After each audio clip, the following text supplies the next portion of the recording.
Did you know your brain can store about 2.5 petabytes of data?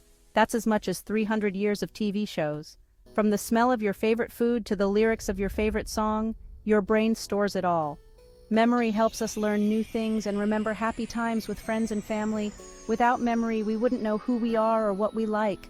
It's what makes us unique and human. In this essay, we'll explore the incredible power of memory. We'll look at how our brains store and recall information. By the end, you'll have a new appreciation for your marvelous memory machine. So, are you ready to dive into the fascinating world of memory? Let's get started. Remember, your brain is always working, even when you're not thinking about it. Let's start our memory journey with sensory memory. This is the first stop for all the information that comes into our brain. Sensory memory is like a super fast camera, taking quick snapshots of everything we see, hear, smell, taste, and touch. These snapshots only last for a very short time, usually less than a second. Imagine you're walking down a busy street. You see cars zooming by, hear people talking, smell food from nearby restaurants, and feel the wind on your face. All of this information goes into your sensory memory. It's there for just a moment before it disappears or moves to the next stage of memory. Sensory memory is important because it helps us make sense of the world around us.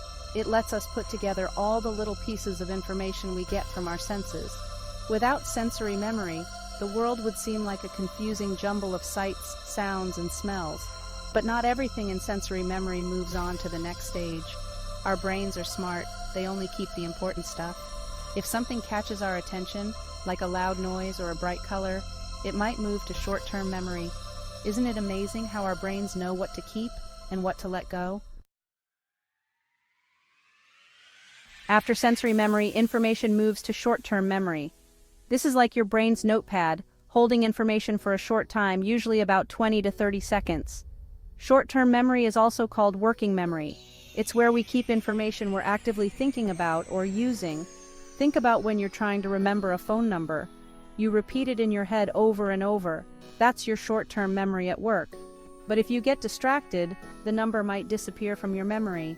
That's because short-term memory can only hold about 7 items at a time. Short-term memory is really important for everyday tasks. It helps us follow conversations, solve problems, and make decisions. When you're reading a book, short-term memory helps you remember what happened on the last page. When you're doing math in your head, it's short-term memory that keeps track of the numbers. It's also where we process and organize information, like a workbench where we put things together. Without short-term memory, learning new things would be very hard. Isn't it cool how our brains can juggle so many things at once? Section 4. Long-term memory, the brain's library. Now we come to long-term memory, where our brains store information for a long time, sometimes even for our whole lives. Long-term memory is like a huge library in your brain, holding an amazing amount of information. From your first day of school to the lyrics of your favorite song, it's all stored here. There are different types of long-term memory. One type is called explicit memory, for things you can consciously remember, like facts and events. For example, knowing that the Earth goes around the sun is explicit memory. Another type is implicit memory, for skills and habits that you don't have to think about, like riding a bike or tying your shoes. Long-term memory is really important for learning and growing. It lets us use past experiences to make decisions and helps us understand the world around us. Without long-term memory, we would have to relearn everything every day. Imagine having to learn how to read or write every morning. If we pay attention to something and think about it a lot, it can move to long-term memory. Isn't it amazing how our brains can store so much information for so long? Section 5. Neural networks. How memories are stored. Our brains are made up of billions of tiny cells called neurons. These neurons connect to each other in complex networks. It's in these networks that our memories are stored. When we learn something new or have an experience, certain neurons in our brain fire together, creating a pattern. The more we repeat this experience or think about this information, the stronger this pattern becomes. This is how memories are formed and stored. It's like making a path through a field. The more you walk on the path, the clearer and easier to follow it becomes. But our brains don't store memories like files in a computer. Instead, memories are spread out across different parts of the brain. For example, when you remember eating an ice cream, different parts of your brain work together.